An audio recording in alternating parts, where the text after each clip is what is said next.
there, I'm Becky. And I'm Lindsay. And we finally hit record on our candid conversations around conscious parenting. We're here to talk about all of it. Ugly parts included. And share our raw experiences and imperfect insights as we're doing parenting. Pretty conscious. In the first episode of Season 2, we're here talking about the time we took away from recording and the self-compassion it takes to try again after a misstep. If this is your first time listening in, Becky is mom to E, who's 4.5. Lindsay is mom to Big Henry, Middle Henry, and Baby Henry, who are 6, 5, and 1. Hi! We're back! We sure are, thank goodness. It's been a stretch. Mm-hmm. A long stretch. I've missed it so much. I know, me too. After getting this on the calendar, I'm starting to prep for it and stuff. Just feel so excited. Yeah, same. I've been giddy again. Yeah, I know. I've been like a nerd listening to our old episodes. And it's so cool because half of the reason that we wanted to record them was so that we could listen back to the conversations that we're having, because they're always so layered and so nuanced and so valuable, so much so you could listen to them more than once and get something new out of it. Yeah, and they serve in different ways in different seasons. Yeah. Where it's the thing that we talked about at the time is just so different. Yeah. It's a different experience of it now, but it's been so nice, and it just got me so excited to be here doing this again. Yeah, stringing together coherent thoughts. I know. So true. Yeah, I'm really excited to be back, and yeah, I feel like because of my life circumstances these last many years, but particularly the last few months, I feel an onus of responsibility for the reason that season 1 ended as just a taper off and not a intentional ending. And yeah, I just want to acknowledge that feeling or sense in myself and apologize and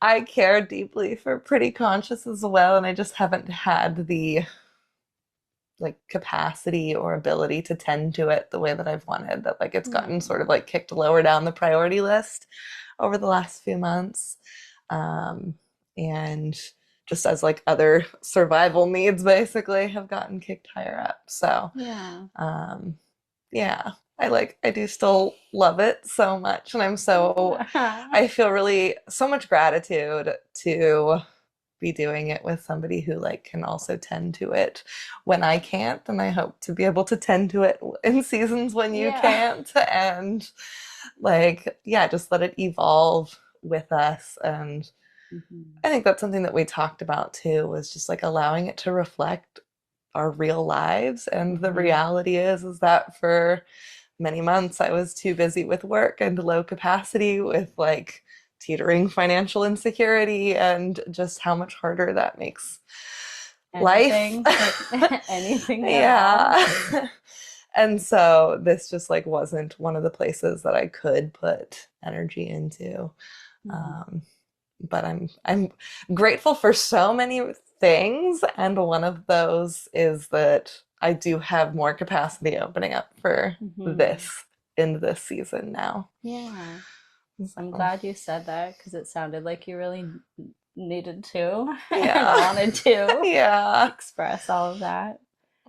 And I trust that you also know that there's zero part of me that feels resentment or frustration, or any frustration that I've had is because oh man, I wish we could be doing Pretty Conscious things right now, because it's so delightful, and because I just love doing it as well. Yeah. And there's never been a moment where I felt anything except for compassion that you were in such a situation that your capacity was so limited. Yeah.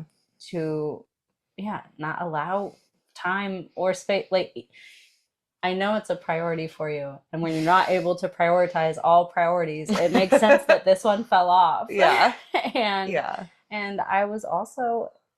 we've also been going through a huge transition. For sure. So I haven't been just sitting over here on my just like waiting capacity queen throne. Like, yes. If only Becky could do it. Get it together, man. No, I mean, we've been in the thick of transition as well. And I think for both of us, it's just desire was there, capacity was not. And I'm glad that as I started like stoking the fire again, the flame a little bit, that, at this time, like, I was able to spark things up again. Yeah. Mm-hmm. Yeah. And I think the revisiting it, I think the part of the conversation that I wanted to have today was the self-compassion piece, because what it takes to start again and not collapse into the shame of like, oh man, another thing that I just let fizzle out. Yeah. And oh man, I didn't have great follow through or accountability to myself, even for this thing that I really, really care about. Yeah. And so, I mean, I just want to honor and acknowledge for both of us, I think. Yes. Like the courage and the love that it's based in the fact that we can try again. Yeah. And that's so applicable to parenting. And so yes. And so like, I'm just holding that part of the conversation in mind as well. Because I'm so glad that we're not separately or together spiraling into a shame about the fact that we did just leave it. Yeah. We just dropped it like it was a hot potato and never picked it up for months. I don't even know when we recorded that. I know. Like it's the very beginning of the school year. Yeah. It was before. It was right it was like after, Taylor's, first weeks of school. Yeah. Yeah. And we didn't do a post. No. We didn't. There were so many times where I was like, I at least want to get on the Instagram and say like, hey, we're still here. But then we just never. Yeah. And there were moments where I was like, hey, would you be open if I wanted to like record an episode on my own, or you know, with somebody who it would make sense to record with or something. And I mean, it just never. Yeah. It just was never. Like a possibility. Well, and I know that we talked about too that like Pretty Conscious isn't replacing our friendship and our times together. Right. We've been seeing each other. Yeah. Like we've had to like, because they're like, we had to prioritize that above this. We've been going to Costco trips together. Yes. We've been cleaning your house together. We've been cleaning my house together in those like very rare and cherished moments where we both have availability and capacity to do anything. Yeah. Yeah. And but our hangouts have been the like the getting tasks done hangouts, just because life has been so busy for both of us. And I think we like I said, we talked about before that this was in addition to our normal like friend hangouts. And so when we just like didn't have time, this was the one that had to drop off. But like the way that it like dropped off, and I think that I started losing capacity for it weeks before you. I remember sitting at ice cream and being like, I have been falling behind on all of the Instagram posts, and I just haven't had the like capacity and ability to do it. And like I did feel a lot of like embarrassment and shame around not being able to hold myself accountable to the things that I wanted to do, right? And the things that I had like said I was going to do. And then just being met with like the compassion from you was like really sweet and so helpful to like then be able to offer that compassion for myself. Yeah. And then I think that's what's allowed at least me to feel so ready to jump back in. Right. now. That if I was still sitting in that same shame of like, oh, I'm so bad because I couldn't keep up with the things that I said I was going to do, and I'm so untrustworthy, and everybody's going to think X, Y, or Z, that like if I had stayed there for all of these months when we put it down, Yeah. I don't think that it wouldn't have been as easy of a yes to be like, Right. let's pick it up. Yeah. Yeah. That makes so much sense. I think there's always just been this relationship of trust with it that yeah. For one, how does it just okay, I'm gonna try and describe. It feels like pretty conscious because it is so authentic and intentionally entwined with our relationship. It feels like an embodiment of our relationship.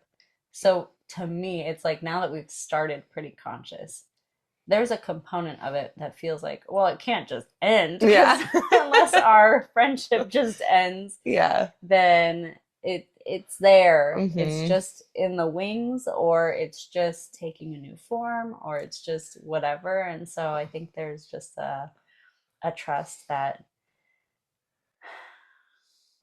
I don't know, that there's so little rigidity around it for me, because I just trust that, yeah, we're going to flow into whatever the best fit line is. And the tending is just to like, call in the question every now and again. Like, hey, what do you want to do? What do we want to do with it? We're pretty conscious right now. Yeah. Yeah. I like that. But yeah, like it never felt like a question of if we would pick it up again. Yeah. And that's, I think, a big part of the trust piece is like, well, I know Becky's not done. So I feel secure that I can like ask her about it periodically or whatever. Yeah. Like when the time comes. And and because I trust that if you were done, you would communicate that with me. Yeah. And that would be a whole different conversation. Yeah. And if ever that time comes, you can just tell me. Yes. Yes. And same. in case that is not clear. Yeah. Even though I just tied it to our whole relationship. It's this big symbolic thing. Please do be explicit but also, if you're done with pretty conscious, but not our friendship. No jumping to conclusions. Oh my gosh. That's so funny. Yeah. Of all the like caveats. I know. We're just all the asterisks. Parentheses. Oh yeah. So funny. The parentheses within parentheses. Yeah. Oh my gosh. So good. Yeah. But the self-compassion component, I think, is, like you said, ties so closely to parenting. So do we want to talk about some of that and like the courage to come back and try again and do it again, and even if it didn't work out exactly as we had like envisioned it the first time. Yeah. Oof. I think the relationship for me, self-compassion was such a shift. And I've talked about it before on an episode about how prior to going through the Jai Institute, and as part of that, I learned about self-compassion and its role in what they call transformative parenting and or transformational parenting. But it's conscious parenting, Yeah. And so learning about self-compassion was such a game changer, because up until that point, I had been doing the gentle parenting, but been doing it super well and super consistently and from a very perfectionist standpoint. And shame was an excellent tool for keeping myself very rigid with it. And when I would make a mistake, it was just shame myself into oblivion so that it would never happen again. And like obviously after 2.5 years, that was like so unsustainable. And I mean, outside of parenting, I had been so rooted in shame for so long and so frozen in shame about almost everything for so long. And so having this like research backed study into self-compassion as the foundation for transformation, not just in parenting, but just like across the board. General. I've never actually read Kristin Neff's book. I still have your copy of it. And that was the first book you ever lent me. Was it really? Yes, oh, that's and so I still funny. Have it on my bookshelf. Great. And I know you would ask for it back if you needed it. Yeah. But I never read her book on self-compassion.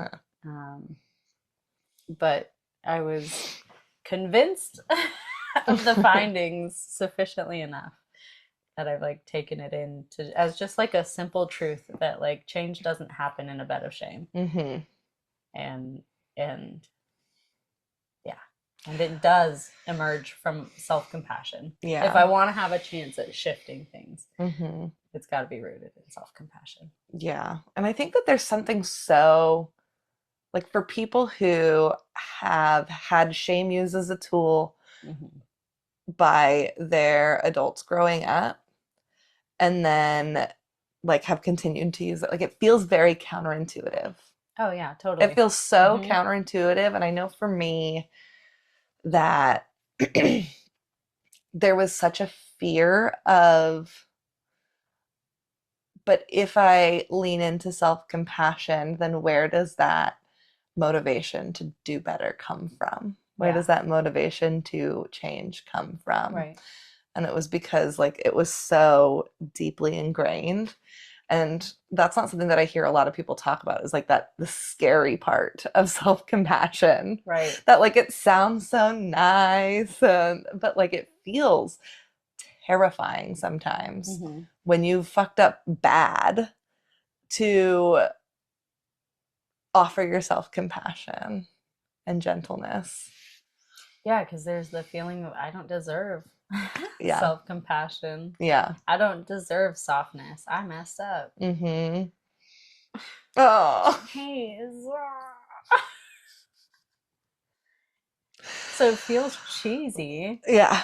And it feels, which is why like my logic brain has to go over and over to, yeah, but change only happens from a bed of self-compassion. So yeah.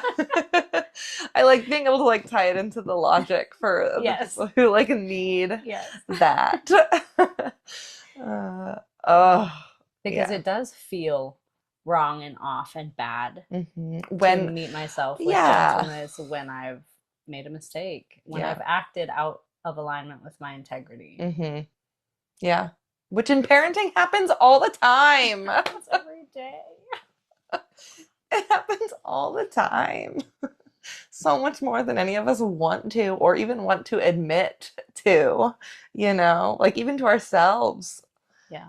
But the self-compassion allows you to do that because it's like, oh, actually, I can still be good and be human.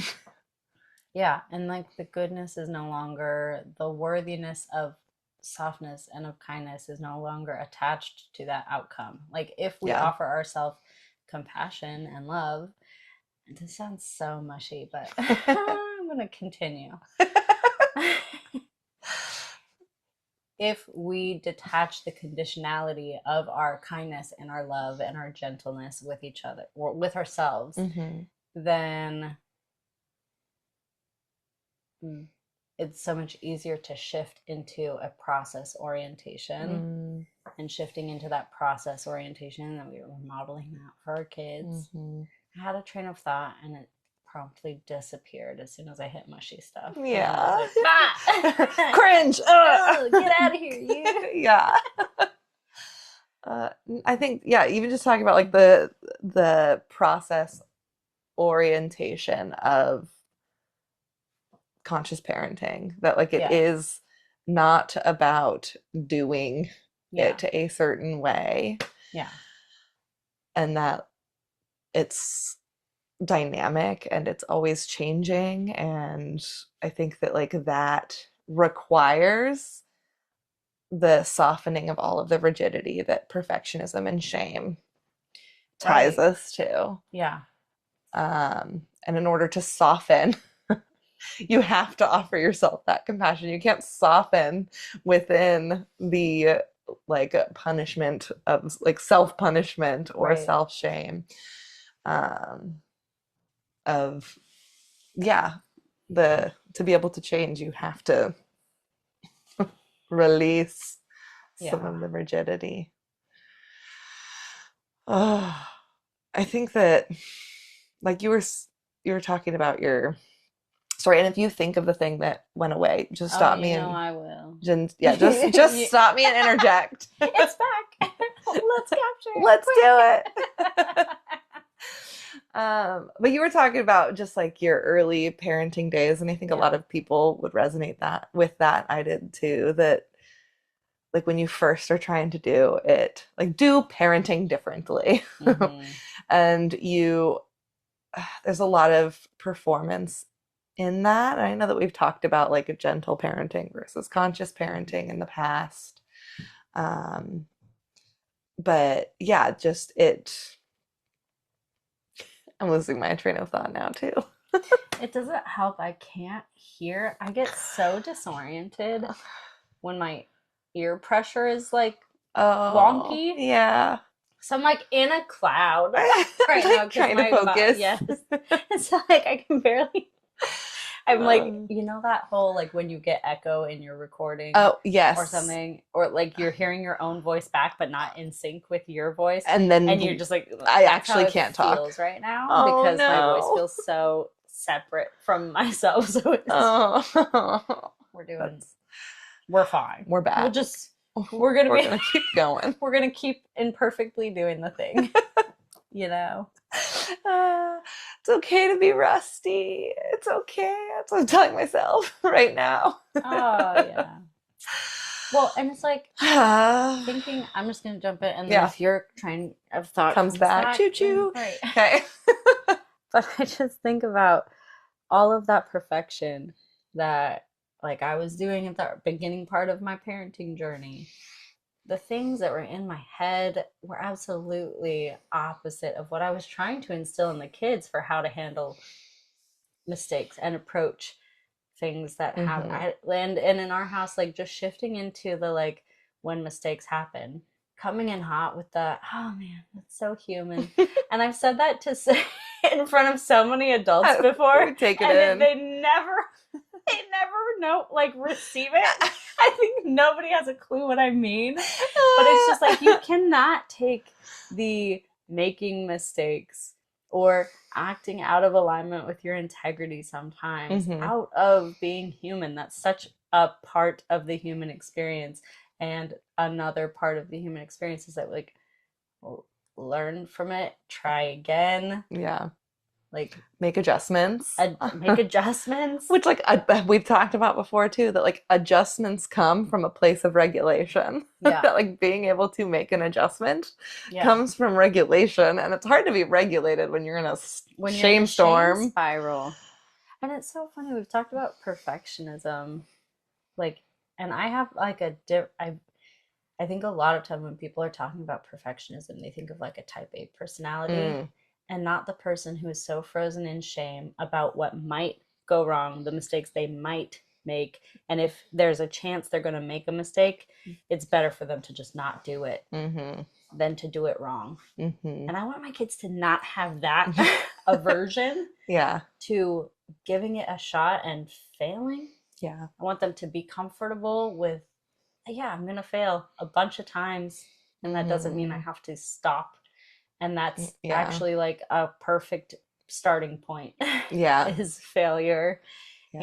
And I don't have that relationship with failure Hmm. a lot of the time.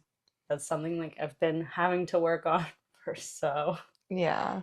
That just feels like one of the repeat Hmm. things. It's like constantly feeling like insufficient because every mistake is like a coin in the jar Like of confirmation. insufficiency. Yeah. Yeah, and that's not, that's just like belief systems that I'm Yeah. chipping away at, and it's Yeah, it takes hard. And time. that's the one of those lessons that's just a spiraling curriculum. Like I have to learn it over and over and over Yeah. again, and that's okay. It's part of the process. I'm so grateful that I can, with some ounce of sincerity in me, now come to the kids and be like, yeah, that's true. We don't have to deny that like a mistake happened, or yeah, you or did that's something that okay you way. regret. Yeah. Yeah, I hear you. And yeah, you get to try again. yeah. And there's so many avenues for failure. Like there's so many places that like perfectionism can seep in. Yeah. To the point where you just like disengage, that it could be relationally. It can be with like anything creative. That was like a huge block for me, and that was like a really big block for play for me too. Is that like, oh well, I'm just never going to be happy with how I did it, so I'm just not going to do it. I'm a bad artist. I'm a bad like this, Yeah. And so just choosing not to do it instead. And then just like being okay with failing in front of your kids, and like sitting with the emotions of the failure. It's okay to be like, oh man, this is not the way that I wanted this to go. Yeah. It's actually okay. You don't have to like create a piece of art that you hate and then be like, I love it. Right. It's okay to be like, oh, that's not what I wanted that to look like. I'm feeling kind of disappointed because I worked really hard on it. That's okay. Yeah. And it's like, but then I'll also go back and try again. Right. Yeah. And if we were still sitting, I think the fact that we're doing this at all, that we started pretty conscious in the first place, wouldn't have happened if I was still sitting in that place of perfection. I would have been so terrified of all of the mistakes that I knew we were going to make. And those mistakes are still here. Like I know we're going to make it, but there's, again, it's like that, it's that trust that, and mistakes are manageable. Yeah. And that was a piece of what I was wanting to talk about before, was like there's something about the fact that we're not going to deny ourselves gentleness and love and kindness, and like the desire to hold ourselves in our authentic experience when we fail and when we don't, if we're going off of outcomes. There's something about the fact that we're willing to meet ourselves in either of those experiences that actually allows us to engage with the narrative that we have around it. So it allows us to, it invites us to like name it to tame it, go to that place where like, let's talk about what's actually here and happening. And so it gives us more opportunities for trust building within ourselves. It gives us more opportunities to see ourselves and know ourselves well. Yeah. Because we're talking about it. It's coming out. And that's what I want to create for my kids. Yeah. Is that unconditional self-love that like, regardless of outcome, if it went how we wanted it to or not, I still want to know you. I still want to know what your experience is, and you're still safe to share it with me, and you're still safe to talk about it. You can actually tolerate sitting with the feeling longer, and let's prove it by doing it. Yeah. Yeah, and there's just something about, like you said, the name it to tame it, and that like self-compassion as a like flip side to shame, like the antidote to shame. Yeah. That like shame thrives in silence. And so being able to sit here and talk about and like it reminds me of like the commit to the rupture thing, but it's like, commit to the failure, commit to the misalignments, commit to the things that didn't work out the way that you were hoping it. And that doesn't mean to like wallow in it, but it just means to acknowledge it. It means do what we're talk doing about right it. Bring it into the light. Bring it out into the light, and let's talk about it. And that helps with the repair piece, whether the repair needs to happen inside of you, or you're trying to facilitate like a self-repair with your kid, or with the people who were, potentially sitting around our good friend Angela waiting for a next episode that was not going to come. Yeah. And there was no communication around it. Yeah. I feel like I care about the people I know. we're recording it for. And for sure. In the future. Yeah, I would love to. I would love to do things differently next time that we are ready to take a break. Yeah. And we've already applied a lot of lessons learned. Yeah. And so it is that beautiful balance, but it's like, it's such a illustration of the self-compassion didn't lead us to a place of no motivation. Yeah. The self-compassion did its thing and we're allowed right us to emerge. And we're here. Yeah. Yeah. It like scrapes away the like sludgy layer so the like flower can bloom again. Yeah.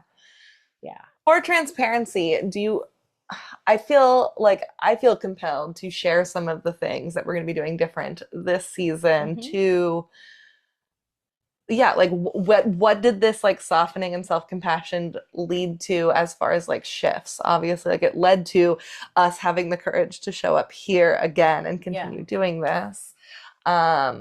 But some of the adjustments that we've made to make it, like we looked at what wasn't working and how to make it work better for us. And one of the big shifts that you proposed was to like do some batch recording. And just, I think because transparency is important, that like obviously we will still be releasing on our new moon, full moon schedule. But we won't necessarily be recording every other week. We'll batch 3 or so episodes at a time. And then that'll give us time to work on the edits, work on the Instagram so that we can show up more consistently, which was one of our goals in the beginning. Yeah. And we came into it wanting it to be something that served us. And like you said earlier, aligns with where we're at. And where we're at right now for both of us, very, very busy seasons. It really is. And the fact that, everybody who I talk to, I'm like, wait, you're doing that and recording a podcast? Yeah. Well, we were. Yeah. We were. And that's why we stopped. And we had to pause because it's a lot. Yeah. But I know we have that pillar of tending to this thing. And yes, if recording, like if meeting together, once every 6 weeks and recording 3 episodes in 1 or 2 days. Yeah. If that makes it doable, I think it feels so much like evidence of our own self-care and our mutual care for one another that we are willing to have those conversations about what's hard for you in it. And here's what we still like want to do. How can we get from where we're at to doing what we want to do with more ease and more flexibility and more flow? And so I think it will be great. I also think that because we're recording in batches, we're only going to do like, we'll be all up to speed, with each other. So we can do like a trinket from our life right then and there. I think it'll be like I'm feeling more like it will be a delve more than like, not to say that any of our conversations are particularly superficial in nature. But I'm really curious about what will happen and really excited for what will happen when we're able to sink more deeply into like the topics. And because we're already all caught up on like our life things. And how it will formalize. Like, I don't know, I'm just thinking about how the dentist situation was so front of mind Yes. for that one episode. And so it like kept popping up and stories kept popping up throughout. And I love that. And also I'm curious what will happen when like the fresh front of mind things have a place in maybe the first episode that we record in a batch. Yeah. And then what happens in the following episodes, how that will shift things. If it will deepen or if, I'm just so curious to see. Yeah, I think that's such a good point of like having those like top of mind stories, but like those once they've had the opportunity to like be processed a bit, that obviously like they can still be used as like examples that are like, you know, relevant. But yeah, it feels like we'll be able to, like you said, like dive more focused maybe on the topic, because sometimes we like hit, which I love that we do this, but we hit like 5 topics in one instead of just like, and I mean everything's interconnected, so it makes sense. But I never feel like I've never felt like it's been negative or a detractor in any way from what we're talking about. I'm just, also so curious how it will show up, if it will show up any differently or not. Yeah. So, yeah. Can't wait to see. I know, me too. And I'm excited to see how trinkets shift too. Because trinkets often were like the what is here.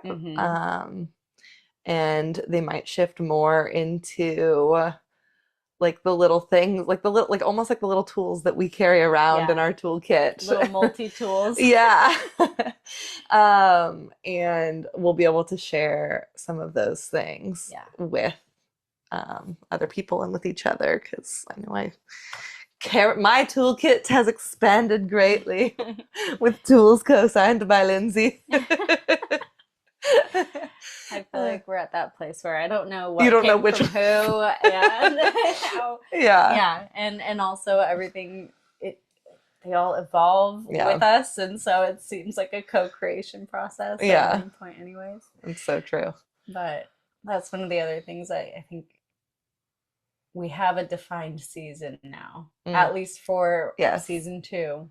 We have a defined window. We're gonna do 8, possibly 9 episodes. Yes. And so we'll be running between winter solstice. Yeah, winter solstice, December 21. Winter solstice and spring equinox. Yeah. And then we'll take a break. I don't know for how long, but it feels nice to me. It feels nice to have the added intentionality of having the season mapped out, having the topics somewhat selected for the season. And seeing nice what like potentially shifts, because like if something else does come up, then like obviously I think that we would talk about it. And we also talked about potentially doing like little mini episodes if like the time calls for, or like if there's something that's like, oh yeah, like here's this little topic that I want to talk about. But I agree that it feels really good to have the whole season sort of mapped out, and like just a little bit more of like guide rails for what we're doing, for how long we're doing it, where we're going with it this season. I'm really looking forward to it. I feel so, I know, like rejuvenated. Although I wasn't feeling depleted, it just felt like, oh man, there really just wasn't time to schedule. Do we want to do any like life updates at the end of this? Does that feel like relevant? So fall season, what have I been doing? I teach forest school. Oh, do you? Oh yeah, I do. Did you know that? Amazing. I know. Whoa. But yeah, for everybody who's listening, and you already know all of my updates because you get them in voice notes. I'll just be here. Thanks. Listening. So yeah, I teach forest school, and I've got 3 classes a week doing that. And so forest school has shifted something in me. It like came at the right time with my relationship with play that I love it so much. And I just find my curiosity is so much more piqued and my delight in the like world around me. And like there's just a childlike wonder in me that I am tapped into that I don't really remember ever tapping into before. So it feels net new. It's so cool to witness. Yeah, it's just been great. Um, and busy. Like it's a busy schedule. Mm-hmm. And I bring my kiddo out with me. E is a little over 4.5 now. So she comes out with me on those days. And then she does preschool 2 days a week. And luckily, Tyler's been mostly bringing her to that. So those are my mornings off. But then I'm also been nannying so many hours with like lots of overlapping things. And it's great. Like I love the kids I work with. I love the families I get to provide care for. And it's exhausting. It's hard and it's long hours and it's out in the elements a lot of time. Yeah, that we're outside for a lot of the time. That forest school is, 5 hours. And then a lot of times I'm going to grab a kiddo after, and then we also go outside. um, and yeah, so that's just like part of what has been so busy. And I feel so grateful that I've like gotten to and continuing to work with these families and that yeah, it was just for other like more context. My husband Tyler has been job searching for a while. He went from teaching kindergarten to a full 180 and switching to tech. And so he was job searching for a bit and was unemployed. And so it was my forest school and uh, nannying salaries that we have been living off of. And yeah, it's been stressful financially, and that has taken a lot of capacity. Um, and sharing it feels really vulnerable, but I'm doing it anyways. I know. I closed my eyes, not because of my discomfort. Yes, because you knew. Just knowing it's vulnerable. Yeah. Sometimes it helps to not be looked at. Because I'm here staring at them. Yeah. So it was a heavy season. It's been a heavy season for us and our family, but my husband just got a job, so that feels very exciting. And we had decided to come back to this before Tyler got the job, before he did the interviews. And so there was already capacity opening up even without that. And now that that is happening, like I am just experiencing there's like a lot of scarcity that is dissolving within me. And so that feels really good. And I'm just really excited and curious to see what this next season for me is like, for me and my kiddo, for us as like a family dynamic. And yeah, just to like see what this next season is. But that's sort of my update. Am I missing anything important? I think it would be helpful to maybe like a current for how your relational dynamic has shifted with E since the last, because it's we were like in the thick of like it was thick. Yeah, there's like there was just a dynamic there, and I feel like that has been a big shift since then.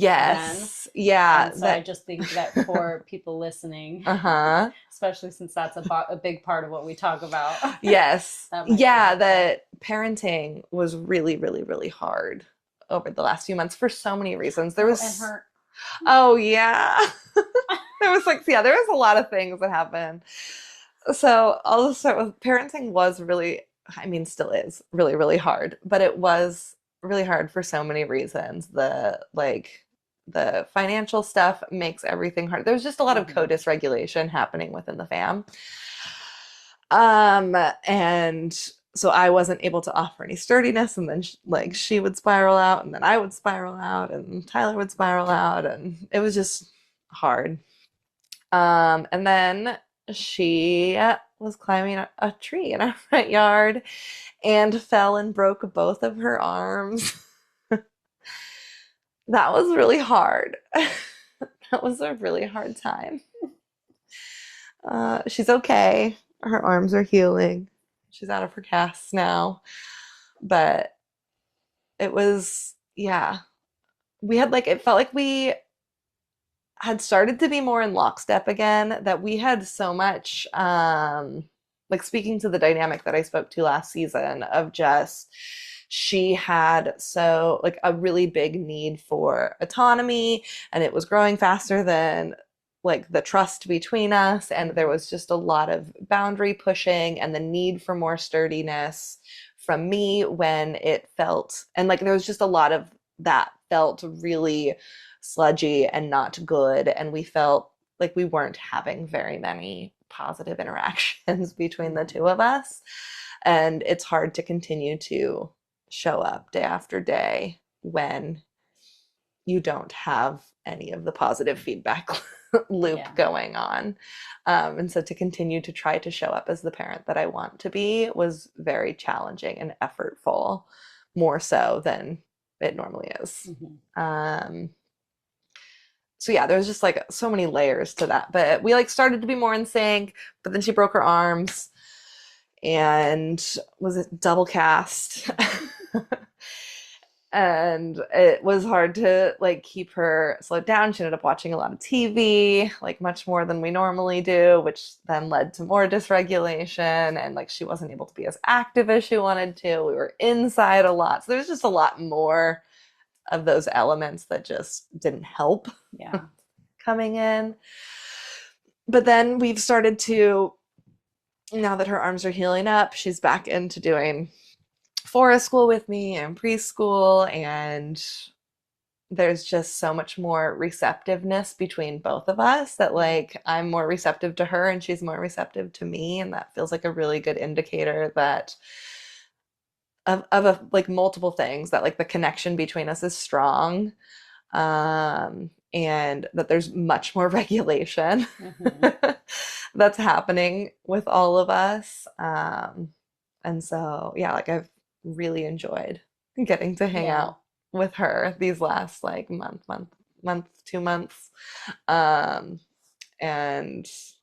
yeah, it's just, it feels nice to be back into this place again and headed into this new season and new era for my family. Like it just feels like it feels like we're like stepping off of the rickety bridge for the first time in a while.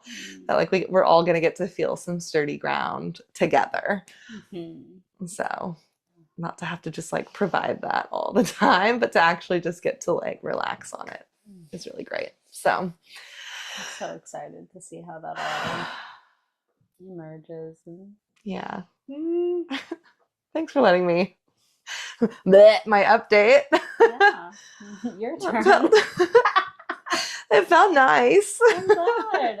Good. And just yeah, and it feels relevant, like so people know the context of where we're coming into this season, I think. I mean, I think it all is helpful because life has happened, life has continued on, and I think it makes perfect sense to have people up to speed on what the context is here. And to talk about things that maybe people don't always like. That's one of the things that we do here is say the like hard things that nobody's gonna say. Talk about the poop out loud. So 1000%. Yeah, so being able to do it even though I just want to like dig a hole. Okay. Thanks for sharing, man. That feels complete. Your turn. All right. Life update. So when we dropped off, Big Henry was just starting school, and I don't think I had even started forest school yet. I think it was right before we had even started. Because I had not, we weren't talking about taking, because I take my middle Henry and baby Henry out with me. That's true. It was before. And we didn't talk about that. So I think, so that's been big. My family just had such a transitional season, and it Mm-hmm. felt, I remember saying as we were going through it, it felt possibly like a harder transition than it was adding baby Henry to the family, Mm-hmm. which is Yeah. huge. Yeah. Yeah. Like going from 2 kids to 3 kids Yeah. versus like this Yeah. transition that you've had. Where I went back to work Yep. like 3 days a week, Yep. 3 days on the ground for forest school with my younger 2 kids Yeah. in tow, doing like physically arduous work in some of them, and holding space for kids, and yeah. And yeah, Big Henry was still in And transition then at Big that Henry point. going into school because he had only started, A I few think he weeks was in prior. school like a month, Yeah. maybe less than that. I don't know. Yeah. It was not a long time. He was in Mm-mm. school before we started forest school. And so, and that's just been a huge, huge adjustment for everybody. For him, it's been such a roller coaster because Big Henry, started school, really loved it at the beginning. Then we went through a patch where he really was hating it and was Mm. not wanting to go any day. And of course, all of the support that I had from my husband at the beginning, where he was like coming to every drop off and he was coming to do pickups, and that he still, anyways, all the help has, like, a lot of the help has dropped off. Yeah. That isn't like mandatory for like, hey, I'm not home in time on Wednesdays, can you go pick him up? Yeah. So it's just been settling into that transition. there's been there have been a lot of moments that have been really challenging internal equations Mm-hmm. of what are my values, how do I apply this in line with what we're asking of him. And it seems like it's Mm-hmm. just like a never ending kind of balancing act. Yeah. But we've settled into some kind of a groove, and I think that we'll just need to revisit the school conversation on like if that's a good fit for him, Mm-hmm. like at the end of the year. I think makes sense. Mm-hmm. um and he's it's the weirdest thing because he's in class, he's doing everything that, to the best of his abilities, he's doing everything that's being asked of him. Mm-hmm. And he's, according to parent teacher conferences, he's like showing up as a star student, and he's like meeting expectations in all of these places, and he's like an excellent classmate and friend to his peers. And I have mixed feelings about that. And I feel like we have just come out of the place where he's coming home so dysregulated. Mm-hmm. So at least it feels like there's a shift in that, Mm-hmm. that when he gets home, he's not like totally Mm-hmm. like spinning out, Mm-hmm. and just releasing, just off gassing everything from the day. So, anyways, that's an ongoing thing. And um just me trying to balance forest school things and home things. I have felt quite depleted, and like I I'm really struggling to like stay on top of house things. Mm-hmm. And then there's like shame around that. And then there's like, I'm like not keeping, like, I had this moment the other day where I was with baby Henry, and she, I don't know, I don't even know what we were doing. We were just on the couch, and middle Henry and big Henry were just watching TV, and I was just there with little Henry. And it felt like one of the first present, like truly present moments that I've had, Mm. just period, with Yeah. myself, with her, with any, Mm. for like a while, for like, Yeah. it felt like weeks. And I know there have been like these little micro moments out at Forest School. There was one like quiet moment where it was so quiet I heard a bird's wings flapping as they flew overhead. Yeah. You know, like that was a nice moment, but so fleeting. And so it was just like getting back to this, the familiar feeling of how I want to feel when I'm parenting, and just the harsh contrast between that and what it feels like most of the time right now. Yeah. And so it's just a reconciliation that, you know, needs to happen in small bits and probably over a long period of time. But yeah, that's the call always. So, yeah, I think that feels complete enough. Yeah.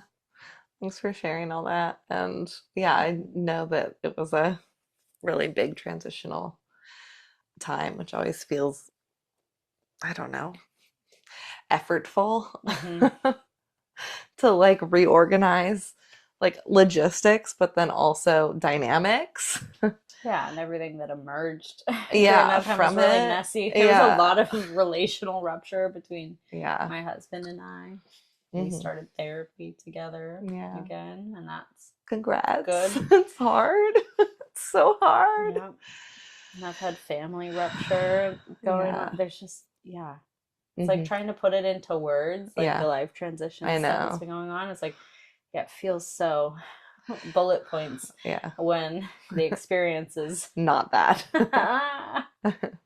It feels like the visual. Are you open to the visual that I'm getting? Yeah. Is that like I'm imagining like a container that is just like it feels stuffy. It's like stuffed full, and like the like most literal version of the word stuffy. Like it's stuffed full, and there's just like not very much spaciousness. Yeah. And like I want to tear some of the like so that there's more spaciousness in there, and it's like it's hard to find. It makes sense that those moments of like peacefulness, of being able to like sit and be present with yourself and with your kids, are fleeting because there is no space to find or create those moments. And so that's my hope, is that like as Big Henry has settled a bit into his new school routine, and Forest School has become a bit more settled into your routine, and you're hopefully able to receive the supports that you need to find more of that spaciousness within the stuffiness. It feels like one of those things where it's like it's the same thing as pretty conscious stuff. Like, yes, it's a priority, and not everything some of the priorities had to drop off. And unfortunately, I think I just get so, I don't know, the more tangible things that require my attention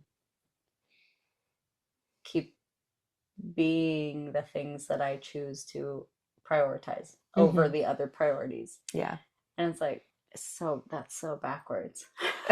It's so backwards. But it also makes so much sense. And it makes sense. Like we need a decently functional house. You know? And unfortunately, everything in the house just takes so much time to take care of. But I'm missing out. I'm not willing to sacrifice my like presence with the kids, and I've got 3 of them. I know. And they need it. I know. They each need and are worthy of like these deeply present moments with me. And I don't feel like I've hardly been present with myself just because of the state of the world and myself and the community and relationships. Just so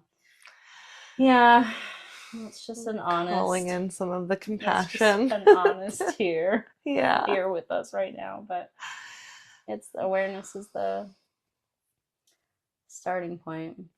And I think it would be helpful for me if I was somebody listening in. It would be helpful for me to hear somebody who does all these things from like a conscious parenting perspective. Yeah. And I'm not. Can I ask a curiosity question? Yeah.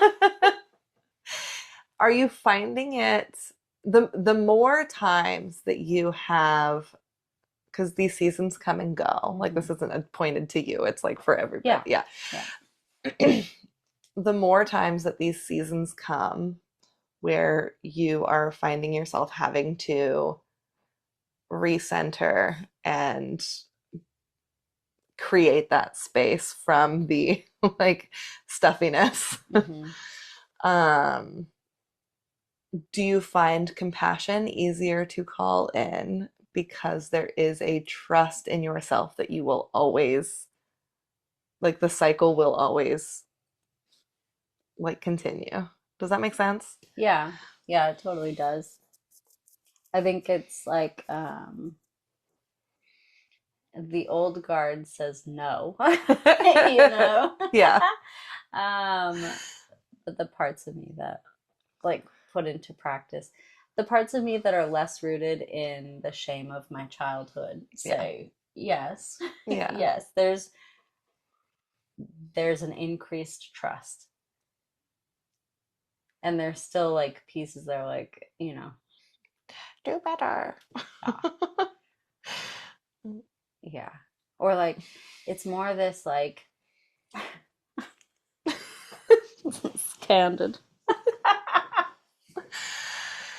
It's more like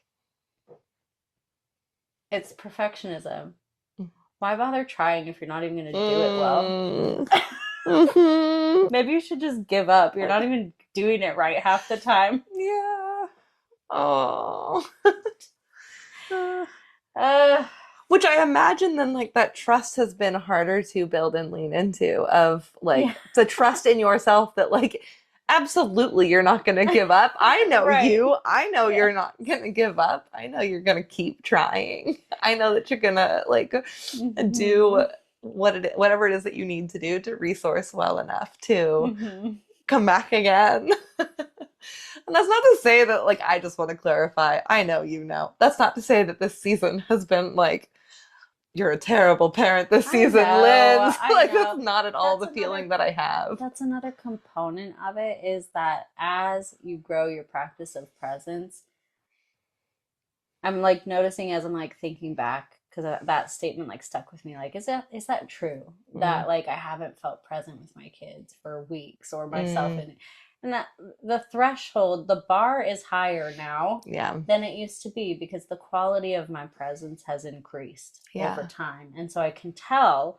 when it's high quality presence versus lower quality presence. And so we're having moments of presence. It's just that we're not having these deeply connective, the peak presence moments, right? And so like, that logic and reasoning can help me come back and like, especially, and find the trust of like, okay, really all of this shame, all of this perfectionism that's coming up is signaling to me, hey, I want this in your awareness, because I want to shift. So it's an alchemy moment. Where okay, emotions strong enough to get my attention. I see the task you've got that you've brought up for me. So even with that, there's embedded self-compassion and a willingness to see the parts of me that are still like crying out the ugly things. Well, I think that like reminds me of just like how unsustainable perfection is, of just like, the bar's always gonna get hard. Like, you're never actually gonna attain it, because it just keeps moving as you level up. And so it's such like a messed up mentality that we get into.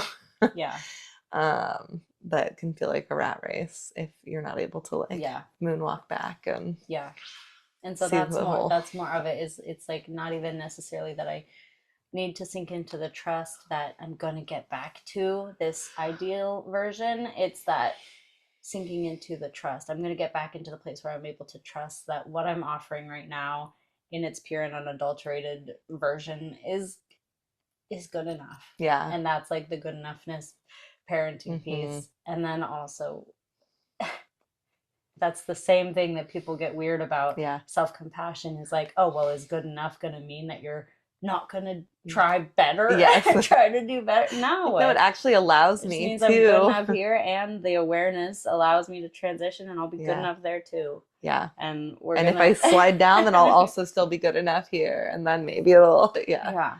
Like it just always is. Yeah. Mm-hmm. Weird. Thanks for reflecting that. Thanks for asking the questions that encouraged the deeper introspection about it. Mm-hmm. I feel fairly complete. How do you feel? Same. Cool. It feels like a good "we're back" episode. I know. Let's take a picture before we definitely. So we can tease it on Instagram or something. For sure. I'm excited to be here, and I'm glad that we had this like "we're back" episode to address it and not have it be like some secret behind the scenes of what happened. And we're not about the drama. Trying to be coy here.